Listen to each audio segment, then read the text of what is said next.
Hi guys, this video is going to be a little bit different. I'm a new player to DBD, as you guys know, and this video is going to be about the MMR and the Q&A that just happened a few days ago. So this video is scripted. I suck at following my own script though, so bear that in mind. And it's been edited from the first published version because I was a little bit harsher than I should have been. But I still want to share my current experience as a new killer, which is why I record my videos and post them on my YouTube and sometimes stream them on Twitch as well. So the first point I want to make is that as a new player, I am struggling with the SBMM. I keep being matched with people with a ton more hours than me in the game. And because I'm new, I have no perks, right? So my first question is, how can you have a working SBMM when the playing field, like the base playing field, isn't equal? If I use the analogy that was used during the Q&A, because I'm also Canadian, right? I'm also from Montreal. If a Pee-wee hockey team with newspaper duct tape to their clothes for their equipment, right? I have a match against a professional team with like top of the line gear, and they face each other in a match. Did this matchmaking really work? Yeah. So that's my feelings right now with the matchmaking, because I keep being matched against people who have all meta perks. And I'm here with my surveillance level 1 and sloppy butcher level 2, right? And the devs have clearly stated that they do not intend to remove perk tiers. So I hope what they have in mind is to help this grind is gonna help, because with my 40 hours in the game, it's going to take me years to be somewhat on par with people who have like played for a very long time, and that means I can only play 1 or maybe 2 killers, which makes things still quick, you know.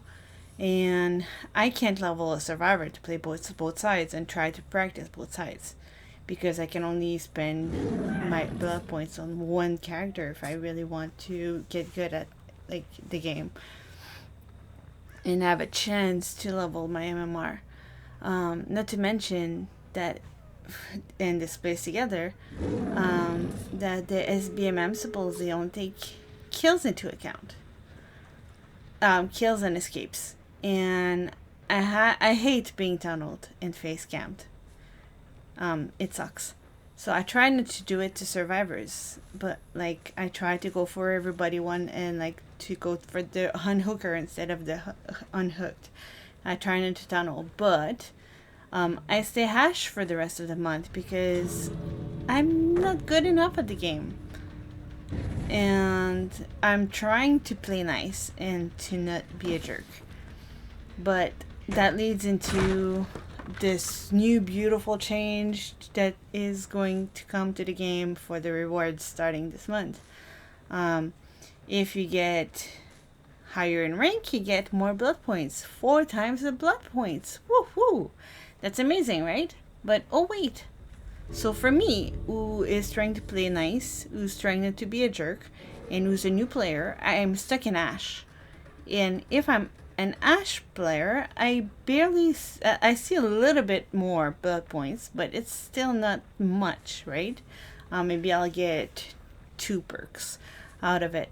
But the people who I've been playing against, who are like iridescent 1, are getting 2 millions. So they get a lot more, and I've actually heard people say, I don't care about blood points. I played this game too long to care. But as a new player, I do care. I do care about it, because I need it to be on somewhat a more equal footing to everybody else. Yeah, like as a new player, if I face meta perks with, like I said earlier, my level 1 surveillance and rank 2 sloppy butcher, or if I try a new killer and I don't have any like blood points offerings, I'm not ranking up and I'm not pipping up, and I'm not getting the blood points to get more skills, and I'm not getting to get more perks, and I'm not like I'm not moving up the ladder, you know? I'm just staying into my hole where I can't crowd myself out of. And it's the same for survivors. When I play Survivor, I miss one skill checks because I'm not used to them, and then I gave my location to the killer, and I get tunneled to death. Um, and the same thing for the survivors that I see when I play killer.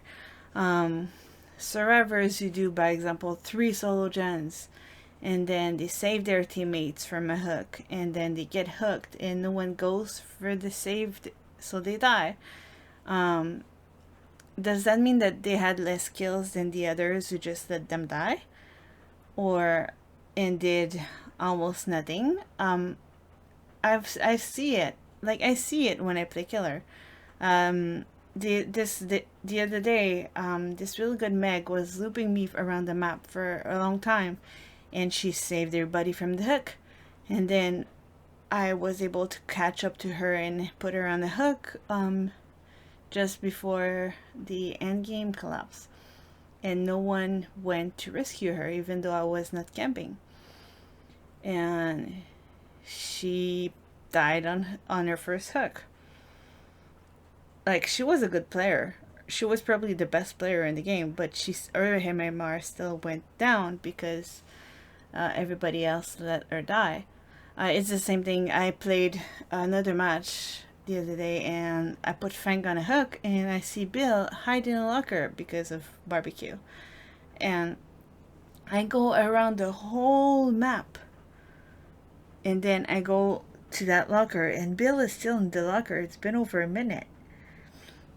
Like, and he was struggling, so he wasn't AFK or anything. He was just hiding there. But he managed to escape because someone unhooked him, and Fang died. Is he better than she was? I don't think so, personally. But anyway, the last point I want to make is that, yes, I understand AI is complex. I'm not asking for bots. But wouldn't it be possible to make custom games available for solo players?